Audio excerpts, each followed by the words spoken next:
शंकरा आदिदेव शंकरा तेरे जाप के बिना चले ये सांस किस तरह मेरा कर्म तू ही जाने क्या बुरा है क्या भला तेरे रास्ते पे मैं तो आंख मूंद के चला। চলে এসেছি পৃথিবীর সবচেয়ে বড় শিবলিঙ্গ মহামৃত্যুঞ্জয় মন্দিরে।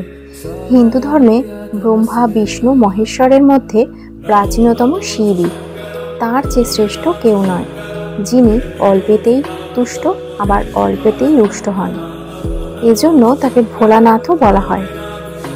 সুতরাং সারা ভারতবর্ষ জুড়ে তার মন্দির থাকবে, সেটাই স্বাভাবিক। আজ আমি আপনাদের নিয়ে যাব প্রতিবেশী এক রাজ্যে, যেখানে রয়েছে সবচেয়ে বড় শিবলিঙ্গ। আপনি এখানে পৌঁছাবেন কিভাবে, মন্দির কখন খোলা থাকে, এত বড় মন্দিরের পিছনে কি ইতিহাস লুকিয়ে রয়েছে, সমস্ত প্রশ্নের উত্তর জানতে পারবেন এই ভিডিওটি দেখলে। শুধু শেষ পর্যন্ত সঙ্গে থাকুন।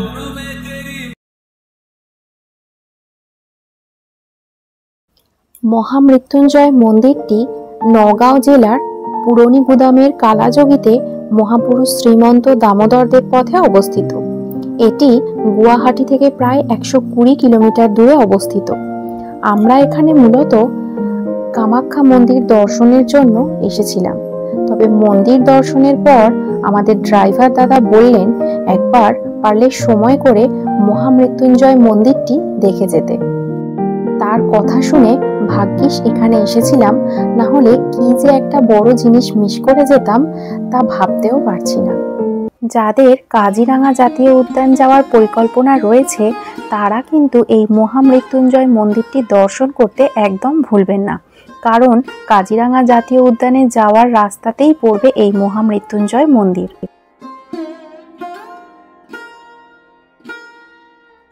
মন্দির চত্বরেই রয়েছে একটি বিশাল বড় পার্কিং লট, সুতরাং গাড়ি পার্কিং এর জন্য কোনো সমস্যা হবে না।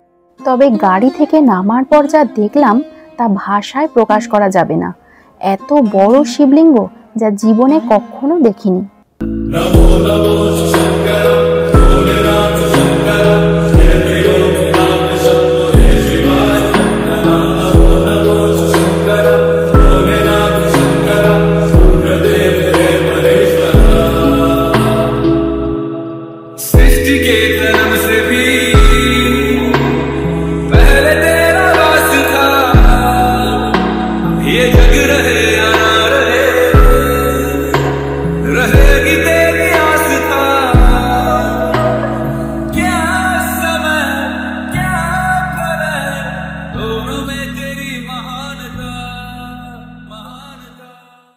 জুতো খুলে এগোতে থাকলাম মন্দিরের আরও কাছাকাছি। আমরা এই মহামৃত্যুঞ্জয় মন্দিরে পৌঁছেছিলাম অনেক সকাল সকাল, তাই মন্দির চত্বর ছিল অনেকটাই ফাঁকা। তবে শুনলাম বেলা বাড়ার সাথে সাথে মানুষের ভিড়ও বাড়তে থাকে। অল্প সময়ের মধ্যেই এই মন্দিরটি অনেকখানি খ্যাতি অর্জন করেছে। 126 ফুট উঁচু এই শিবলিঙ্গ স্থাপন করা হয় 2021 সালের ফেব্রুয়ারি মাসে। মন্দিরের ভিতরের শৈলীও বেশ চমৎকার। গ্রানাইট পাথরের উপরে কাজ করা হয়েছে এখানে। মহাদেবের সঙ্গে যেগুলো থাকে, যেমন ত্রিশূল, ডমরু ইত্যাদি জিনিস দিয়েই সাজানো হয়েছে ভিতরটা। তবে মন্দিরের ভিতরের ফটো বা ভিডিও কিন্তু করা যাবে না। আমি পারমিশন নিয়ে সেই ভিডিও করেছি, যেটা আপনাদের সঙ্গে শেয়ার করব। মন্দিরের ভিতরটা তো আপনাদের দেখাবই, তার আগে মন্দিরের বাইরেটা আগে আপনাদের দেখিয়ে দিই।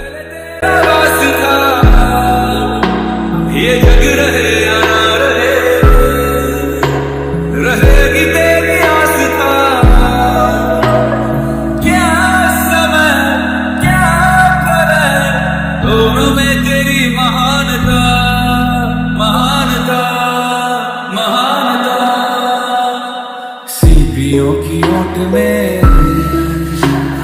मोतिया हो जिस तरह, मेरे मन में शंकरा तू बसा है उस तरह। मुझे भरा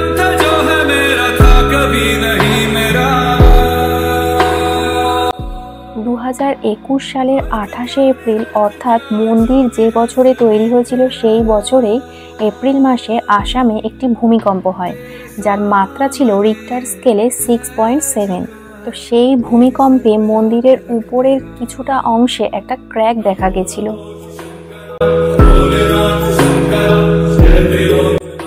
মন্দিরের চারপাশে আরও অনেক ছোট ছোট মন্দির রয়েছে।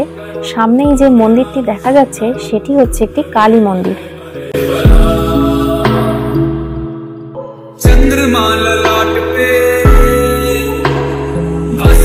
মন্দিরের সামনের দিকে এরকম জলাশয় রয়েছে এবং এখানে কতগুলো কচ্ছপ রয়েছে দেখতে পাচ্ছি।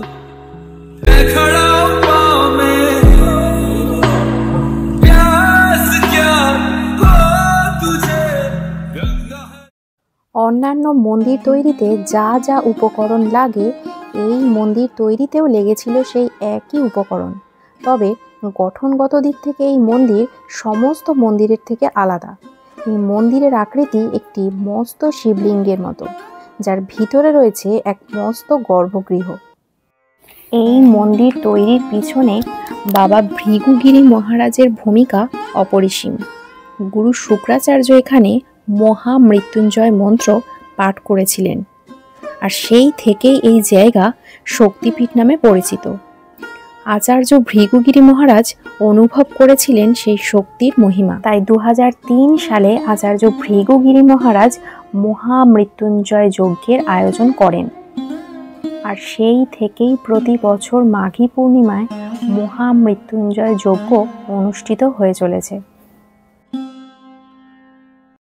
গর্ভগৃহে যে শিবলিঙ্গটি রয়েছে সেটি বাবা ভৃগুগিরি মহারাজ 2002 সালে অ্যারোদিয়া যে মন্দিরটি দেখানো হচ্ছে ওখানে নিয়ে আসেন।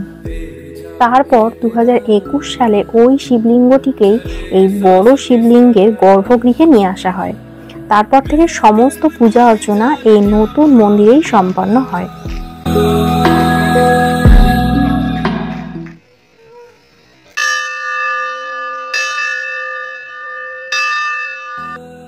অবশেষে আবার প্রবেশ করলাম মন্দিরের গর্ভগৃহে। অন্দরমহল পুরোটাই দেখার মতো। মহাদেবের সমস্ত উপকরণ দিয়ে সাজানো রয়েছে ভিতরটা। কালো গ্রানাইট পাথরের থাম ও পিলারগুলোতে সুদৃশ্য কারুকার্য রয়েছে, তবে মন্দিরের ভিতরের সমস্ত আঙ্গিকে শিবের রুদ্র রূপই প্রতিফলিত হচ্ছে। গর্ভগৃহের দেয়ালে রামায়ণ, মহাভারত ও পুরাণের নানা কাহিনী আঁকা রয়েছে। 2021 সালের 22শে ফেব্রুয়ারি এই মন্দিরের প্রাণ প্রতিষ্ঠা হয় এবং 25শে ফেব্রুয়ারি পর্যন্ত এই মহোৎসব চলেছিল। বিশেষ অতিথি হিসাবে কেন্দ্রীয় স্বরাষ্ট্রমন্ত্রী অমিত শাহ, তৎকালীন আসামের স্বাস্থ্য ও শিক্ষামন্ত্রী ডক্টর হিমন্ত বিশ্ব শর্মা এবং আসামের প্রাক্তন মুখ্যমন্ত্রী সর্বানন্দ সোনোয়াল মহামৃত্যুঞ্জয় মন্দিরের পূজা ও যজ্ঞে অংশগ্রহণ করেছিলেন। যজ্ঞের জন্য 108টি যজ্ঞকুণ্ড স্থাপন করা হয়েছিল এবং প্রায় 250 জন পুরোহিত তামিলনাড়ু থেকে প্রাণ প্রতিষ্ঠা যজ্ঞ করতে এসেছিলেন। প্রাণ প্রতিষ্ঠা যজ্ঞের সমাপ্তির পর 26শে ফেব্রুয়ারি 2021 থেকে মন্দিরটি ভক্তদের জন্য খুলে দেওয়া হয়। মন্দিরের ঠিক পাশেই একটি হেলিপ্যাডও লক্ষ্য করলাম। রাস্তার ধারে পরপর সারিবদ্ধভাবে অনেক পূজা সামগ্রীর দোকানও আপনারা পেয়ে যাবেন, যেখান থেকে ডালা কিনে পুজোও দিতে পারেন। মন্দির খোলে সকাল 7টায় এবং বন্ধ হয় 12:30টায়। তারপর ভগবানকে ভোগ নিবেদন করা হয়। এরপর মন্দির আবার খোলে দুপুর 1:30 ভিডিওটি ভালো লাগলে অবশ্যই একটি লাইক, কমেন্ট করবেন এবং যারা আমাদের ভিডিওটি নতুন দেখছেন তারা প্লিজ আমাদের চ্যানেলটি সাবস্ক্রাইব করে রাখবেন, যাতে এই ধরনের আরও ভিডিও আমি আপনাদের কাছে পৌঁছে দিতে পারি। আজ তবে এই পর্যন্তই। আবার দেখা হবে অন্য কোনো জায়গায়, অন্য কোনো ভিডিওতে। ততক্ষণ সবাই ভালো থাকুন, সুস্থ থাকুন, সুন্দর থাকুন। ধন্যবাদ।